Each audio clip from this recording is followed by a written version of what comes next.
Assalamualaikum sahabat. Sudah terlalu lama ya, baru kali ini saya masuk ke studio lagi. Hari ini saya mengumpulkan 142 karyawan yang berkantor di gedung Geraha Pena ini, gedung 5 lantai ini, untuk melakukan swab antigen untuk mengetahui ada kira-kira di antara karyawan yang banyak itu yang positif. Dan ini 1 hari penuh saya tutup beberapa kegiatan yang ada di kantor ini. Kantor redaksi Radar Bogor juga sampai siang tadi itu tidak ada aktivitas. Kemudian kita punya supermarket di bawah juga kita tutup sampai siang tadi. Punya kafe atau restoran juga di belakang itu kita tutup sampai dengan siang tadi. Dan sekarang ini sudah buka tutup supaya mereka semua tanpa kecuali mengikuti tes antigen ini. Saya tidak ingin ada keraguan di antara kita, di antara karyawan itu, antara satu dengan yang lain. Ada ketidaknyamanan di antara satu dengan yang lain. Yang paling penting adalah kita memberikan keyakinan dan memberikan kenyamanan kepada customer, kepada siapapun yang datang ke kantor ini, entah itu datang ke redaksi, datang ke supermarket belanja, atau datang makan di kafe di belakang itu, nyaman. Jadi supaya mereka nyaman, ya kita semua harus clear. Tadi pagi rame sekali di sini, semua yang ada di mana-mana saya suruh datang. Karena yang berkantor di sini dulu itu lebih dari 200 orang. Tapi apa boleh buat ya, kita kurangi dan sekarang ini kurang lebih 160 orang berkantor di sini. Dan tadi yang datang ke sini adalah 142 orang.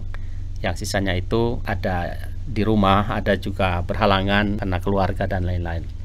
Kita sudah melakukan tes dari pagi tadi sampai menjelang sore ini. Kita sudah selesai melakukan tes dan sudah ada hasilnya, termasuk saya. Saya tadi pagi juga melakukan tes dan alhamdulillah saya negatif, dan para GM juga negatif, para manajer juga negatif. Dari 142 yang mengikuti tes COVID pada hari ini, ternyata ada 2% yang dinyatakan positif dalam tes antigen ini, atau 3 orang yang dinyatakan positif. 3 orang ini memang selama ini bekerja di rumah. Memang kita kira-kira lebih dari 50% karyawan itu bekerja di rumah. Wartawan meliput di luar, langsung dia pulang bekerja dari rumahnya. Bahkan pracetak sekalipun itu juga bekerja di rumah. Jadi yang dinyatakan positif dalam tes antigen hari ini 3 orang, atau 2% dari 142 orang yang mengikuti tes. Tadi saya langsung minta kepada personalia untuk melanjutkan ke tes swab PCR supaya lebih memastikan lagi apakah mereka itu benar-benar positif tertular atau tidak. Jadi hari ini juga, sore ini juga, saya minta kepada manajer personalia untuk melanjutkan tes ke level yang lebih tinggi, PCR tes, untuk memastikan itu, supaya itu tadi ya, tidak ada keraguan, ada kenyamanan. Keraguan dan kenyamanan tidak hanya di kita, tetapi juga semua orang yang datang ke tempat ini, karena kita setiap hari berinteraksi dengan banyak orang dan orang yang berbeda-beda. Tes yang kita lakukan tadi bekerja sama dengan satu rumah sakit yang ada di Bogor ya. Dokternya datang, petugasnya datang ke sini, kita pasang tenda tadi di belakang, dan kita menutup aktivitas di bawah di lantai 1, dan lobi itu semua kita gunakan untuk fasilitas kegiatan atau aktivitas tes antigen itu. Tes ini kita lakukan di tengah luar biasa pandemi COVID-19 di Indonesia ini. Kalau kita melihat dari hari ke hari, ternyata tren penularan di Indonesia itu semakin luar biasa. Saya dulu pernah menganalisis bahwa pada akhir Desember 2020 itu Indonesia akan berada di angka 700.000 yang positif tertular, dengan kematian di atas 20.000. Dan hari hari Senin, yang tertular di Indonesia itu sudah 908.000 orang yang tertular di Indonesia yang sudah diumumkan ya. Ini belum termasuk angka-angka yang belum diumumkan. Dengan tingkat kematian mendekati 26.000 orang atau 25.900 sekian orang per hari kemarin. Ini luar biasa sekali. Kalau di Indonesia Timur atau di Indonesia Barat sudah berapa kabupaten. Dari jumlah yang banyak itu juga di antara mereka alhamdulillah banyak juga yang sembuh. Tapi jumlah yang sembuh itu masih lebih kecil dibanding jumlah yang tertular. Artinya apa? Bahwa masih sekian banyak orang lagi yang masih sedang dalam perawatan. Ada 736.000 orang yang dinyatakan sembuh dari 908.000 orang itu. Angka-angka ini masih terus berjalan. Nanti saya akan memperlihatkan kepada sahabat top 10 provinsi di Indonesia. Ya, memang DKI Jakarta masih berada pada posisi puncak, dan yang kedua adalah Jawa Barat. Ya, memang di Jawa Barat hari-hari belakangan ini luar biasa sekali di berbagai kota dan kabupaten. Di Bogor, kota dan kabupaten juga terjadi eskalasi penularan yang luar biasa. Kita melihat tren dunia, jumlah yang tertular di seluruh dunia saat ini sudah mendekati 100 juta orang. Sudah lebih besar dari jumlah penduduk satu negara Australia. Luar biasa dahsyatnya penyakit atau wabah ini. Harapan terbesar kita untuk mengatasi pandemi ini di seluruh dunia termasuk di Indonesia adalah vaksin.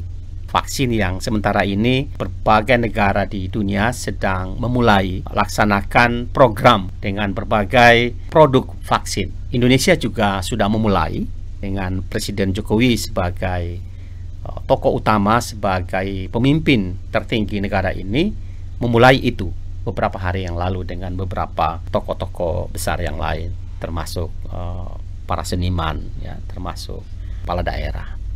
Meskipun vaksin itu sementara ini sudah mulai, saya selalu menyarankan kepada siapapun bahwa kita tidak terlalu menggantungkan harapan kepada pemerintah, kepada siapapun, entah itu pemerintah daerah, entah itu pemerintah provinsi, entah itu pemerintah pusat. Cara terbaik untuk mereduksi ini, untuk mencegah ini adalah kita sendiri. Kita menjaga diri kita sendiri, menjaga anak-anak kita, menjaga keluarga kita, menjaga komunitas kita. Kita saling mengingatkan bahwa menjalankan protokol kesehatan itu adalah hal yang sangat vital dalam kehidupan di zaman pandemi COVID-19 ini. Protokol itu tidak hanya yang disampaikan oleh pemerintah, tetapi juga mestinya kita mempunyai protokol internal yang lebih detail. Bagaimana protokol kita di rumah, bagaimana protokol kita di masjid, di rumah-rumah ibadah, di gereja, dan di tempat-tempat yang lain. Bagaimana protokol kita di pasar, ya, bagaimana protokol kita di tempat kerja, dan seterusnya. Kalau kami di sini sejak dari awal sudah menerapkan protokol yang sangat ketat. Kalau Anda datang di lingkungan Grapena ini, Anda akan melihat di situ peringatan-peringatan apa saja yang harus dilakukan. Di dalam ruangan-ruangan yang ada di gedung ini, itu juga ada protokolnya sendiri-sendiri. Misalnya, tidak boleh ada sajadah di tempat sholat. Masing-masing punya sejadah sendiri. Sudah habis selesai sholat, sajadahnya dibawa kembali. Tidak boleh makan ramai-ramai. Kalau dulu ya kita orang Indonesia itu kan kalau makan ya kadang-kadang satu piring itu rame-rame, kita memegang makanan yang ada di piring itu. Kita makan rame-rame. Sekarang tidak boleh lagi. Masing-masing. Tempat minum ya banyak yang bawa tumbler. Kita di sini juga menerapkan satu sistem pencegahan dengan tiap 3 hari sekali.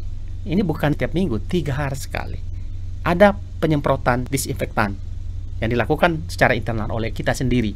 Ya, tadi misalnya setelah kita melakukan tes antigen di sini, langsung disemprot semuanya. Selalu ada seperti itu. Dan semprot itu tidak hanya di tempat-tempat umum, tapi juga sampai ke ruang-ruang kerja. Ini yang kita lakukan, dan sahabat semua juga bisa melakukan ini di tempat bekerja, di rumah, dan di mana saja. Cara terbaik lain adalah kita harus juga menghindari. Ya, pertama kita menghindari berinteraksi secara fisik dengan siapapun. Ya, kecuali mungkin keluarga kita di rumah yang kita yakin bahwa ya kita setiap saat berada di rumah dan kita tahu ya seberapa risiko ya, yang ada di situ. Menghindari berinteraksi fisik dengan siapapun. Yang kedua, harus atau wajib melakukan tes. Kalau ada demam atau ada gejala batuk, tidak enak badan yang lain, itu segera Anda melakukan tes. Ya, sebaiknya tes antigen. Nanti di situ kalau hasilnya positif, Anda lanjutkan naik lagi ke PCR test. Ini sebaiknya seperti itu. Kenapa? Karena ada kecenderungan, termasuk di karyawan-karyawan kami yang tadi itu, seolah-olah menghindar supaya tidak ikut tes. Tapi saya ancam siapapun karyawan yang tidak mengikuti tes di sini pada hari ini akan diberikan sanksi. Sanksi itu berat. Peringatan langsung, peringatan ketiga. Kemudian kalau kita tahu alasannya itu tidak masuk akal, membuat dia tidak datang, maka bisa diberhentikan dengan tidak hormat. Jadi ini luar biasa. Kenapa? Karena melakukan tes antigen atau PCR test itu adalah hal yang wajib. Itu hal yang luar biasa yang harus dilakukan oleh siapapun. Ada juga karyawan yang demam, dia diam-diam aja, mau berusaha masuk kantor. Enggak. Siapapun yang ada gejala demam, entah itu batuk, apa saja, ada gejala-gejala demam, tidak boleh masuk kantor, di rumah saja. Jadi ini penting sekali bagi kita, sehingga kita bisa menjalani kehidupan ini dengan lebih aman dan lebih nyaman. Memang orang Indonesia itu kehilangan kehidupan sesungguhnya sebetulnya. Kehidupan sosial, jadi interaksi sosial masyarakat di Indonesia ini kehilangan akarnya, terlepas dari akarnya. Kultur interaksi sosial di Indonesia ini sudah luar biasa mengalami perubahan. Budaya Indonesia itu hilang. Kultur berekonomi juga. Tetapi kita harus menerima situasi ini, kita harus menerima keadaan ini untuk keselamatan kita. Saya ini biasanya kalau dulu 1 minggu bisa 2-3 kali ke mana-mana, entah luar daerah ya. Kita sering ke luar negeri, sering ke mana-mana. Tapi setelah bulan Maret saya belum naik pesawat terbang. Saya memang menjelang akhir Desember yang lalu saya ke Surabaya, tapi naik mobil, bawa mobil sendiri ke Surabaya. Dengan begitu saya aman dan saya yakin bahwa saya aman, dan kalau saya aman, orang lain juga nyaman. Saya ke Jawa Tengah, ke Jogja, ke Semarang juga naik mobil. Jadi belum naik pesawat. Dalam pikiran saya ya, kalau saya naik pesawat atau naik kereta ya, itu berarti ada keraguan bagi saya setelah saya turun dari kereta dan turun dari pesawat. Saya apa nih, saya aman apa enggak? Dan ini juga adalah sikap yang mungkin ada pada sahabat yang lain.